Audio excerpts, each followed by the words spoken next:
ꯁꯣꯔꯣꯛꯇ ꯍꯧꯖꯤꯛ ꯒꯥꯔꯤ ꯊꯧꯔꯤ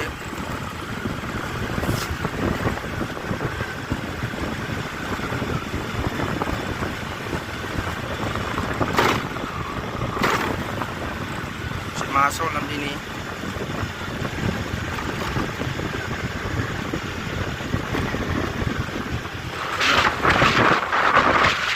Railway station.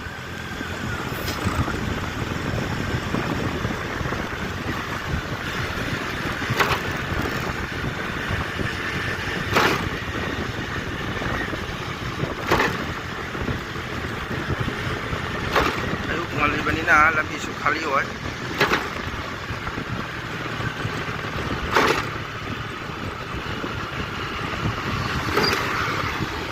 Horen Dabon Joraga ay mamati ay miyong namangda ay sige pilo dugi sige mami photo mami video me ani ang tahan jage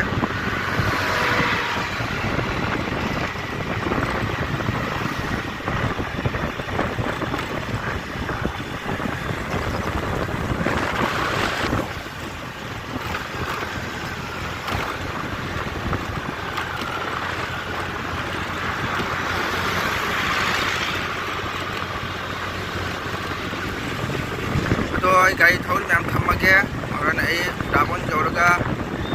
ai sang đi mà khá bị đồ nam ra anh những tàn cho kia coi xây lô đây chào diễn bao hậu đây xe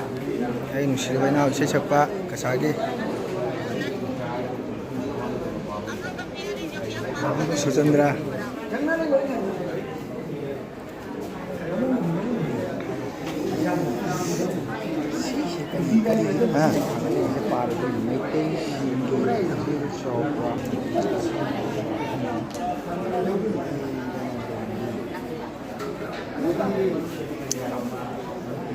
chalo sao chuyện bao hậu đấy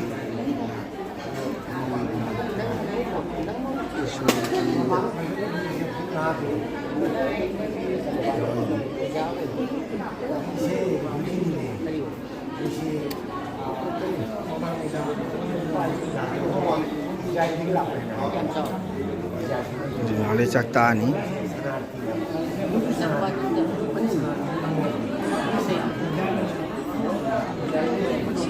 kayaknya dia menuju mayam ojik ai pidoi loraga halaya to sidai sidai ki pidoi de tondoi mayam da pidoi jangan ngamjatre ta sentim sado exam na ngasi balse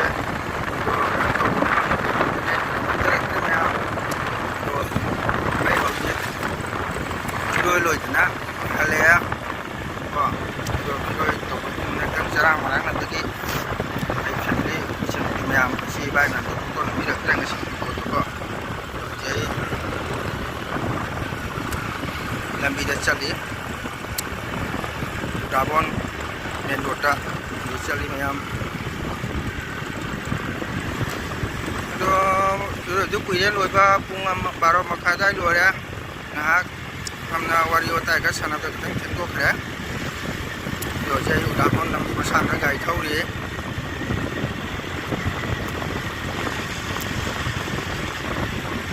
तो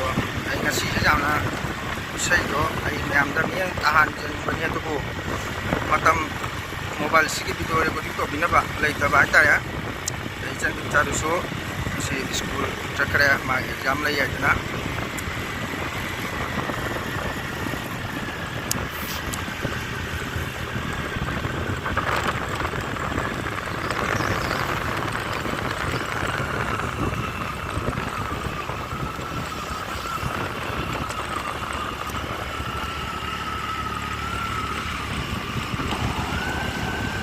Ada pemaafan ya.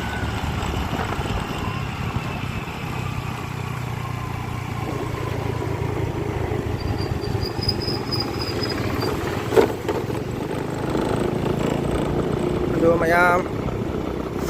Jadi dari thori lambi da.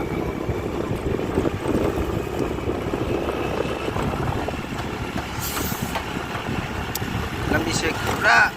खाली नहीं गाड़ी कम चलते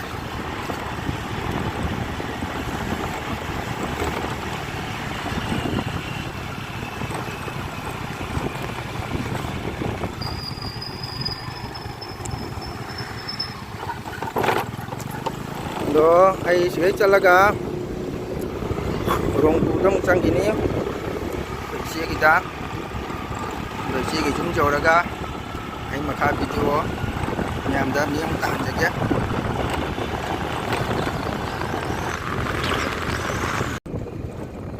ma'am आई रोंगपुर चंगमेको अदो रोंगपुर चंगबदो आई चिओगिदो कारेंट दो लेते कारेंट वोल्टेज वाना ममदुगा आई वीडियो नमजरक्तरे मैम आई जौरगा आई वीडियो तजरक्तरे आई चिओगिदो कारेंट ममदुगा ममसले संदावरेबको आइना मसी लाइसे अदो इसेदो मसा खितंग नुआइते डॉक्टर चलुई ngasi दि मादो गायना हौरे आई हजि थोले मैम आई चिओगिदो फोटो दो नम वीडियो दो आई नम गावनि दो कारेंट दो वोल्टेज ममदुगि नमजदे मैम को हजि खले मैम ममसु ममसले असिदि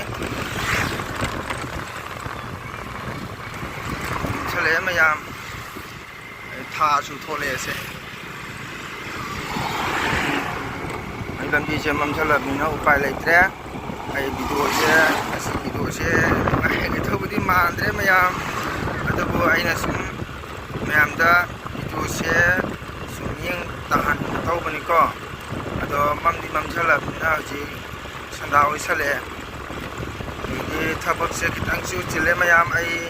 यूम जौरगा अमु इदि माया थोगा लाइटिंग खुरम्बा लोरगा अमु कनो तौगनि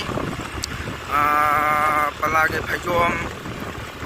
स्टी प्रेस सारुगिनी फैजोम पुरित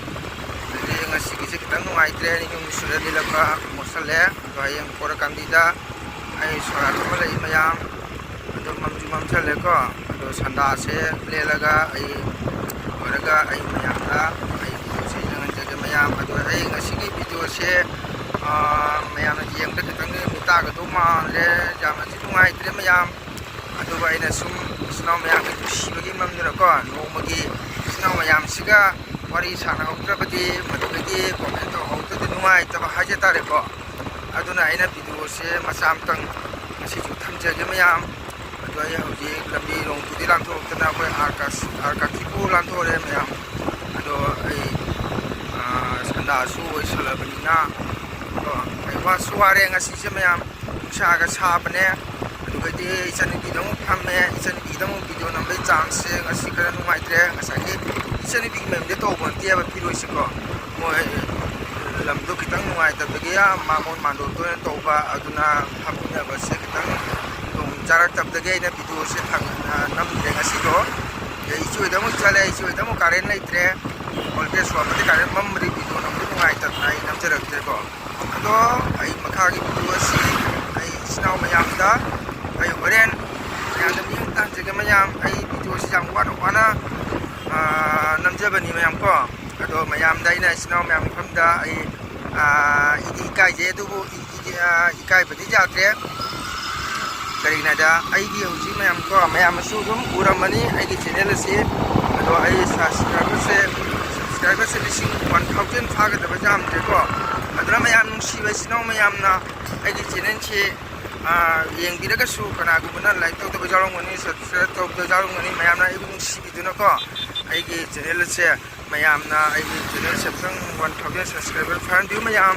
अदो आई सुमयम बे सपोर्ट जगे आइना से हाइदुना मैमना नोंगबिनो अदो मखा से आई होन युम जौरगा वीडियो से स्नाव मैम मियं तांजगे को हजिकिदि आई वीडियो से थमगे मैम ओके बाय